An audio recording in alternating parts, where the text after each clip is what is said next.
Hi, and welcome to Conversations with Elizabeth Johnston. I'm your host, Elizabeth, and I am so excited that I have a guest on today that you are just going to love. And many of you know her. Her name is Missy Robertson. Missy Robertson is a devoted mother to 4 children, wife to Jace Robertson, and a brand new grandmother. She played an integral role in her family's hit television series Duck Dynasty, as well as their company, Duck Commander. She has become an important voice for many issues such as morality, virtue, family, and she loves to preach the gospel of Jesus Christ. And we are going to be talking about a new book that she has just come out with. Thank you so much, Missy, for being part of our program. Thank you for having me. I'm excited. Missy, I am so excited that you have come on board with a publishing company that I have also written a book with called Brave Books. You have written this beautiful book called Because You're My Family. Could you please tell us about the storyline and why you partnered with Brave Books on this book? Yes, absolutely. Thank you. And I'm sure that your viewers are already aware because of your being able to author with this company. The storyline is more than just one book. It's a series.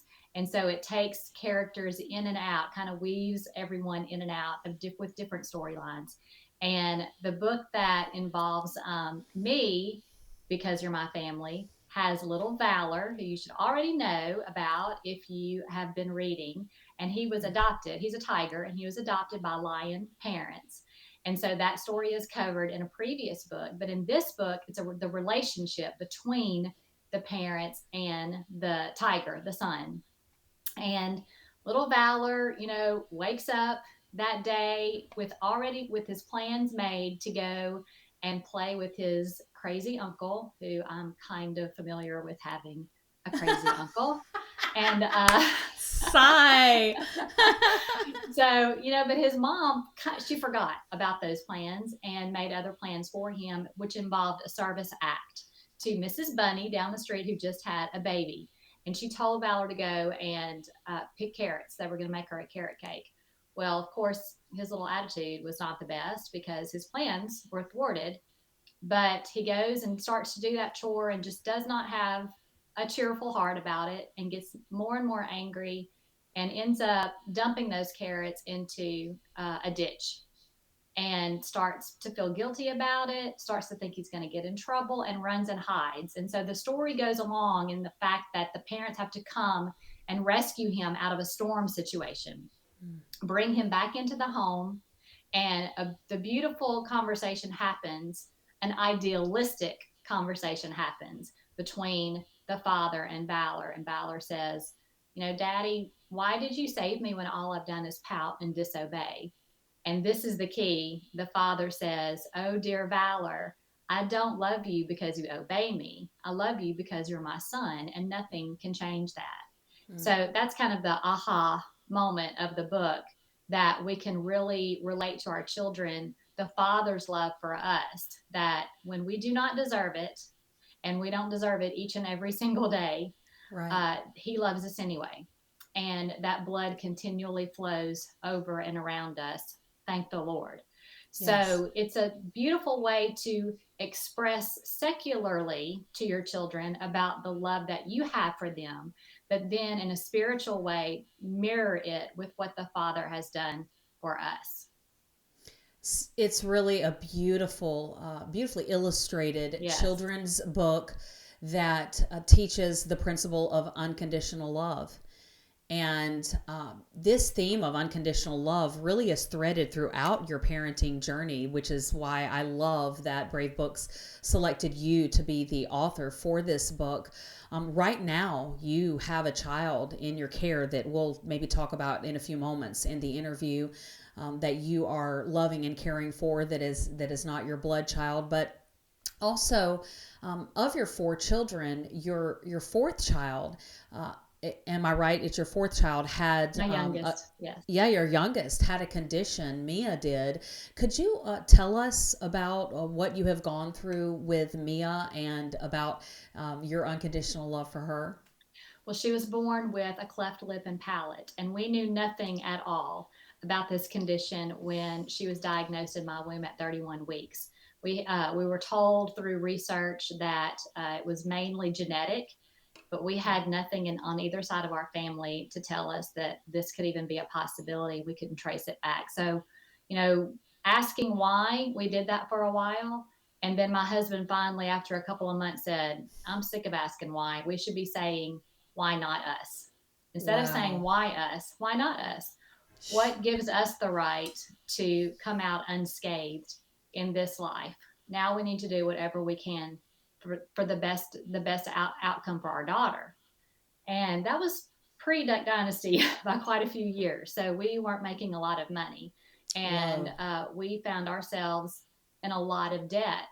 We both worked, we had health insurance, but after two surgeries, we found ourselves in $12,000 in debt and thought we picked who we felt like was the very best care team for her. And we knew that going in, and we knew that we were going to have to make some sacrifices in order to get her the best care. So as the years went on, and after Duck Dynasty came out, and the network uh, agreed with us that we should make this public, like we should make people aware of this condition, they finally agreed to it. They were scared of it a little bit at first, but then Whoa. the episode came out, and it was just overwhelming in terms of support. And A&E actually put a card up, what they call a card, at the end of the episode, telling people about the foundation that we had just started. And they said they had never done that before. They were so convinced that we Oh, would do such a good wow. job with that fund. And so we created the Mia Moo Fund, and it's for domestic parents and families here in the United States, because we know what that's like to Mm. try to do everything right and still end up in debt. And so we're here to help middle income, low income families here in the United States, so the parents can choose what's the best care for their child. They don't have to just go down the street because they take their insurance or because they're cheaper. We try to fill in the gaps where we can. Wow. And the fund helps parents in what situations specifically? Mainly in financial. So they go through a rigorous process, basically, too, just to make sure that they're vetted. And we don't give any money to the families directly. We pay the hospitals and medical facilities and doctors. Right. But I think our favorite thing, and this was Jace's idea a few years ago, he said, we need to be there for them spiritually and emotionally. After we Wow. started kind of adding a lot of families to the recipient list. So we Mm. created what's called the Mia Moo Fun Day. And if the families that we have helped can get here one weekend a year, we pay for everything else. And we just love on them, play games with them, pay for their hotel Wow. rooms, their food. We just go all out and just make them forget about Wow. their condition for a little while. That's amazing. And I just want to make sure that the listeners understand we're not talking about, being overly concerned about what a child looks like, right? Like this Right. is a serious medical condition that follows the child for many years, right? Yes. So again, people think it's a one surgery and they should be fine. But when the palate is involved, it involves cartilage and bone inside. Mm. So as the child grows, everything moves and changes, and you've got to keep up with that. And so Mia is 18, and she is still on this journey. We're Mm. seeing the light at the end of the tunnel. She's getting promises from her team that anytime now, in the next couple of visits, she may get the last part of those braces off. But it is a long and expensive and emotional journey, especially when they hit those preteen and teen years. It's very emotional. So we've learned a Yeah. lot. We've made some mistakes. We've had some challenges, but we've had a lot of successes. And we just have a heart for that, for other people, to try to help them. Wow, that's amazing. For those that are inspired listening right now, where do they go to donate? You can go to miamoo.org. And that's MIA, and the moo is like a cow moo, Yes. MOO. That was a Mia. nickname that Willie gave Mia when she was little bitty. So it kind Oh, of stuck. He called her oh, Moo that's Moo. so neat. Miamoo.org. And yeah, I Mhm. was last night preparing for this interview, scrolling through your Instagram feed and saw that Mia is in the middle of recovering right now from a surgery as an 18-year-old, right? Yes, she had it a few months ago, but she still says, I still don't have any feeling in my chin. After major surgeries, those nerves can take a long time, to come back and Yeah. heal. So it is definitely a long and arduous process. Yeah, well, I think it's so neat that this book is about unconditional love and the kind of love, sacrificial love that you guys have, shown in this situation is beautiful and a testimony of your love for Christ. I know to you, you would never consider doing anything but that, but there are literally parents who are choosing to, abort their children because they have Down syndrome or cleft palate, some other type of diagnosis.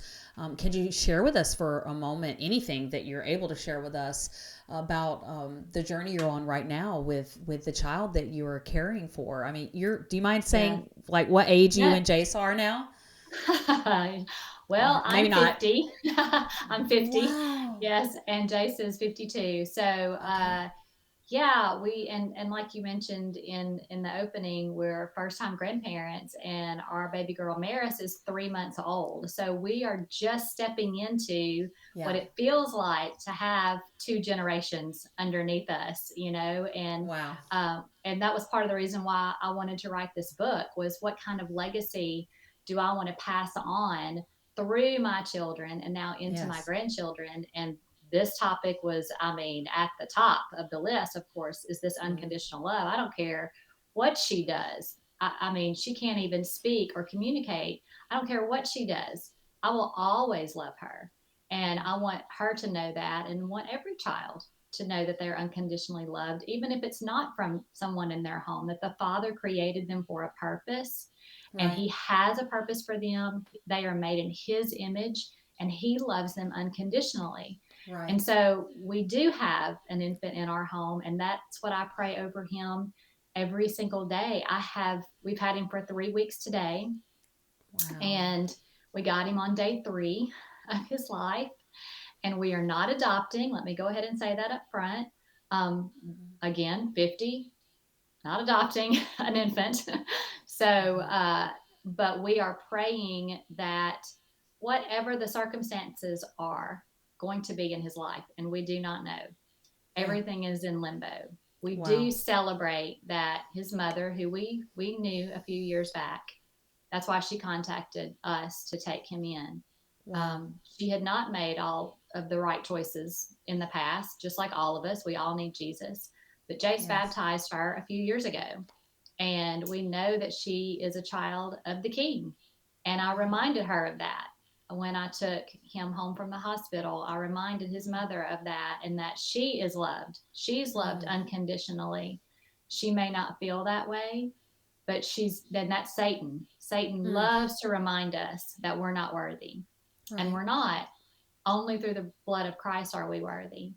And so, even if that's all that we were supposed to do is remind her of that and care for this baby while she can't, it's enough.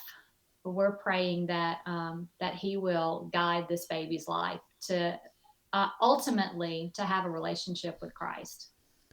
Whoa. I mean, what a brave thing she has done as well Yes, that's to right. keep I honor her Yes. for keeping this baby safe and doing whatever she had to keep this baby safe at this point. So I just ask all the viewers to pray for the mother and to Yes. pray for your family on this journey as you care for this baby. But there must be so much love and excitement around your home right now. I cannot even Yes. imagine. Yes. This is the first time I've done a podcast upstairs in the corner bedroom because Jace is downstairs caring for him. He's awake right now. So I'm trying to Yeah. find the most quiet spot. Yes, yes. And it is butt kicking work for sure, especially when you're Yes. 50. Oh man. Listen, I want to circle back real quick to just your place in the dynasty of Duck Dynasty.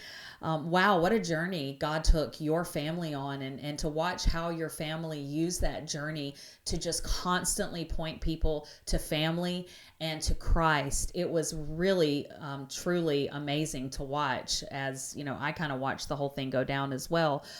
Could you share with the viewer just on a little bit of more of a lighter angle, what you would say is the best part and the worst part of being a part of a reality show and a famous family? Well, we didn't see this coming. Uh, Yeah.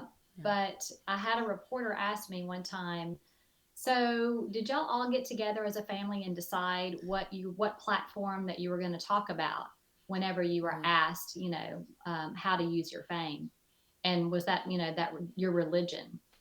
And I kind of chuckled inside. I was like, no, we did not get together as a family and decide that our platform was going to be religion to talk about. We are all Christian people. We make mistakes, but we love the Lord. We are not perfect. We want other people to get to know Christ.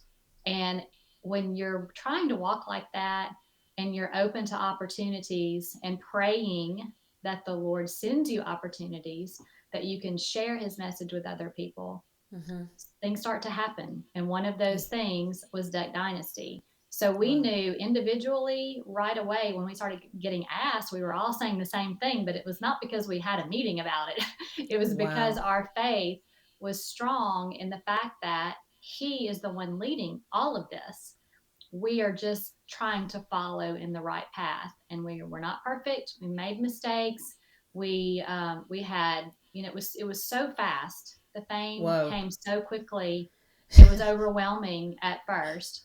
But and Jason and I and our family, our children, we had a lot of what we call come to Jesus meetings on our sectional sofa in our living room. Like, where are we? And checking each other and making sure that we were doing the best that we can, and supporting and holding each other accountable. So that's what we do with our life. And that's why people said, why would you take a baby into your home? It's really hard to talk about unconditional love if you're not going to walk it out. And so that wasn't something that I had to tell myself. That just kind of came naturally. And so we knew that we were going to have to help this baby and his mother in some way. The Lord just opened the doors for it to be right here in our home. Yeah. Amen. Wow. That's so beautiful. Yeah. You guys were just being who you are. On the daily. And we had a front row seat to it. Yeah. And I mean, I know there were a lot of layers to it. But I know that you guys got a lot of, heat and persecution. And we live in a time where cancel culture is a very real thing and a major threat for us. And I would like for you to speak into that. How do you stand strong and firm in this day and age, with the constant threat of cancel culture, especially as someone who has a large following? How do you fight back the fear and stand firm in your faith and your convictions? Well, I'm going to be completely honest with you. I have no fear of that. My blood pressure does not rise at all when someone says something bad about me online or social media. Most of the time, those are lies anyway. When people can't combat the facts with their own because they don't make sense, they attack you personally. And that's what happens with our family. We are lied about, made up things about our family. Yes. That doesn't really affect us. Again, we're walking exactly what we feel the Lord is leading us to do. He will protect us. And if we're talking about cancel culture, as in removing our platforms or, canceling business deals or whatever that is, who cares? I'll be honest with you. What's going on around the world with Christians being actually physically persecuted and tortured and even killed for standing up for their faith? We're not there yet in America. I hope we will never be.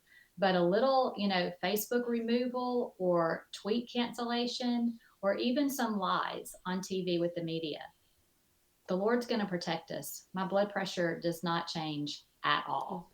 Wow.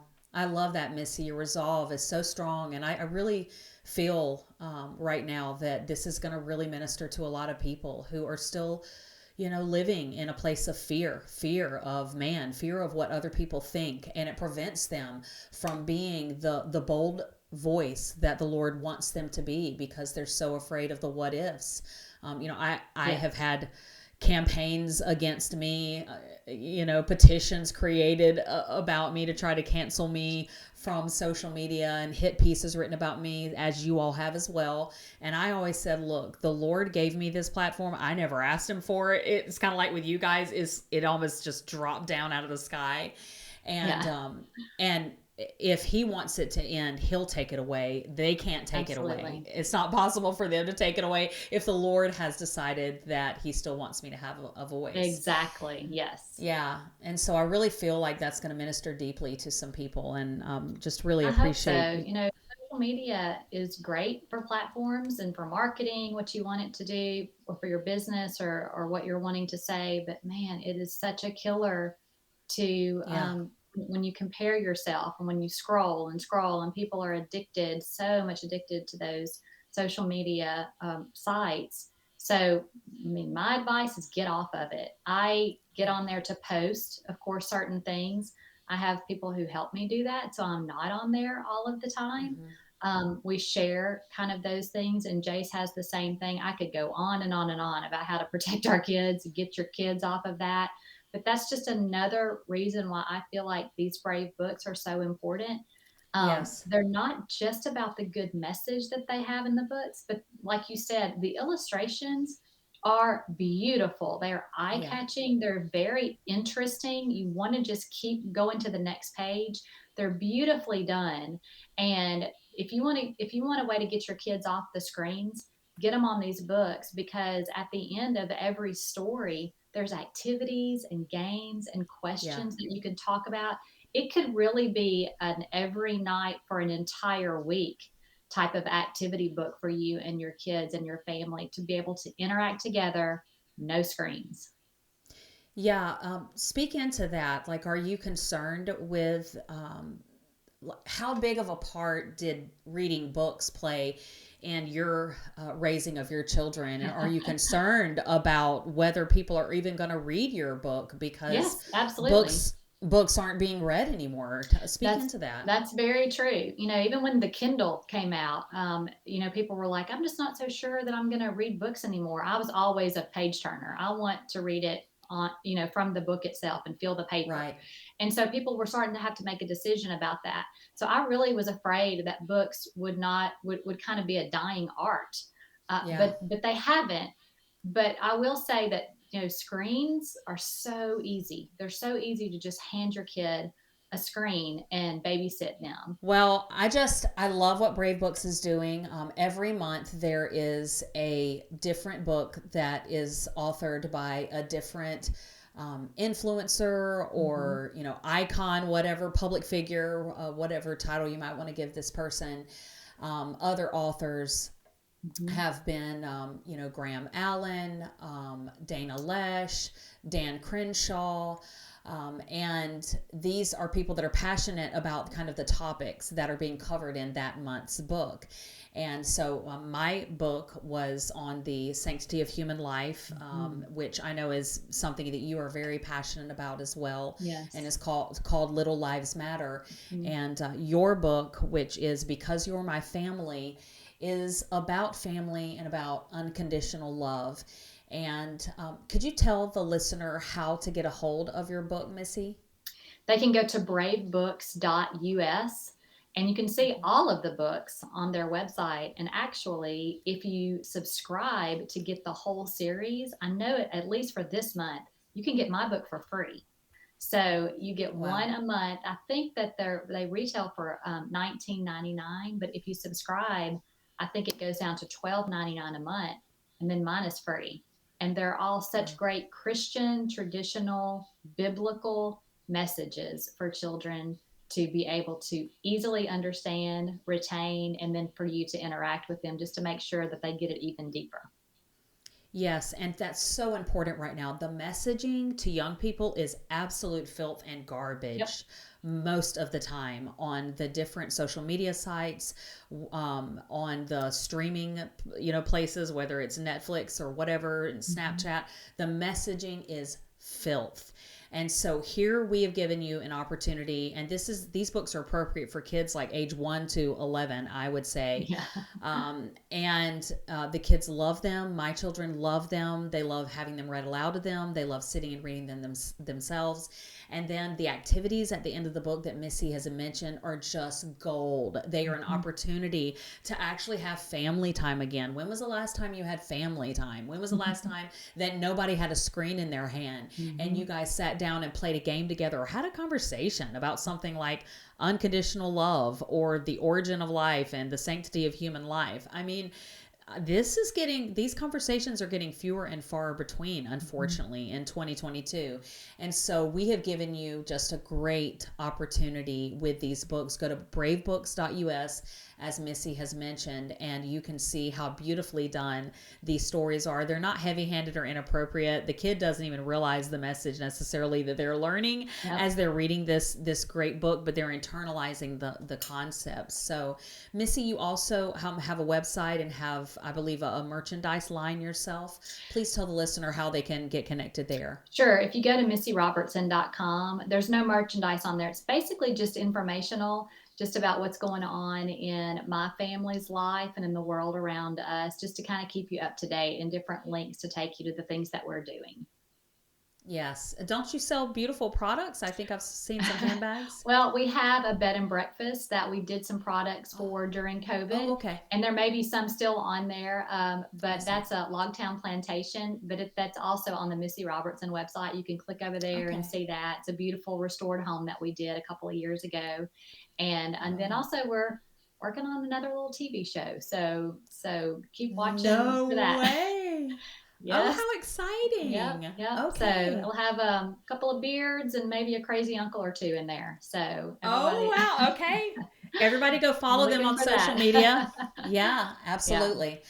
Well, Missy, it's been such an honor to have you on. I feel borderline guilty that I took you away from the baby. And so, and from recovering Mia, oh my goodness, you have so much going on in your house right now. So we just pray God's blessing on your family, and thank you for your stand for Christ, your boldness, and for writing this beautiful book. It's been an honor to have you on the show today. Thank you, and God bless you. Thank you so much for having me.